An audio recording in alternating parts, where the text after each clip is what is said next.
తీతుకు వ్రాసిన పత్రిక 3వ అధ్యాయము. అధిపతులకును అధికారులకును లోబడి విధేయులుగా ఉండవలననియు, ప్రతి సత్కార్యము చేయుటకు సిద్ధపడి ఉండవలననియు, మనుష్యులందరి ఎడల సంపూర్ణమైన సాత్వికమును కనుపరచుచు, ఎవరిని దూషింపక జగడమాడని వారును శాంతులనై ఉండవలననియు వారికి జ్ఞాపకం చేయము.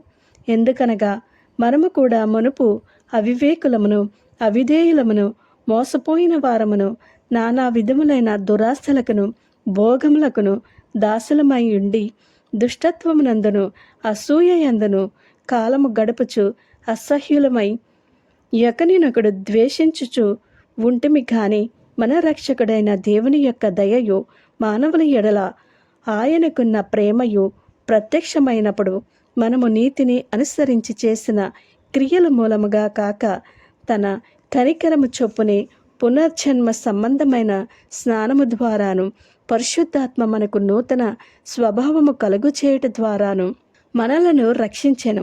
మనం ఆయన కృప వలన నీతిమంతులమని తీర్చబడి నిత్య జీవమును కూర్చిన నిరీక్షణను బట్టి దానికి వారసుల మగుటకై ఆ పరిశుద్ధాత్మను మన రక్షకుడైన యేసుక్రీస్తు ద్వారా ఆయన మన మీద సమృద్ధిగా కుమ్మరించెను. ఈ మాట నమ్మదగినది గనక దేవుని యందు విశ్వాసముంచిన వారు సత్క్రియలను శ్రద్ధగా చేయుటయందు మనసుంచున్నట్లు నీవి సంగతులను గూర్చి దృఢముగా చెప్పుచుండవలనని కోరుచున్నాను. ఇవి మంచివియు మనుష్యులకు ప్రయోజనకరమైనవియునయ్యున్నవి కానీ అవివేక తర్కములను, వంశావళులను, కలహములను, ధర్మశాస్త్రమును గూర్చిన వివాదములను, నిష్ప్రయోజనమును, వ్యర్థమునై ఉన్నవి కనుక వాటికి దూరముగా ఉండము. మతభేదములు కలిగించు మనుష్యునికి 1-2 మార్లు బుద్ధి చెప్పిన తరువాత వానిని విసర్జించము.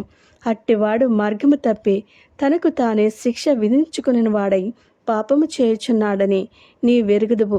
నికోపొలిలో శీతాకాలము గడపవలనని నేను నిర్ణయించుకున్నాను కనుక నేను అర్తెమానైనను తుకికునైనను నీ యొద్దకు పంపినప్పుడు అక్కడికి నా యొద్దకు వచ్చుటకై ప్రయత్నము చేయము. ధర్మశాస్త్ర వేది అయిన జనాను అపోల్లోనును శీఘ్రముగా సాగనంపుము. వారికేమియూ తక్కువ లేకుండా చూడుము. మన వారును నిష్ఫలులు కాకుండా నిమిత్తము అవసరమును బట్టి సమయోచితముగా సత్క్రియలను శ్రద్ధగా చేయుటకు నేర్చుకునివలెను. నా యొద్ద ఉన్న వారందరూ నీకు వందనములు చెప్పుచున్నారు. విశ్వాసమును బట్టి మమ్మను ప్రేమించు వారికి మా వందనములు చెప్పుము. కృప మీ అందరికీ తోడై ఉండునుగాక. ఆమేన్.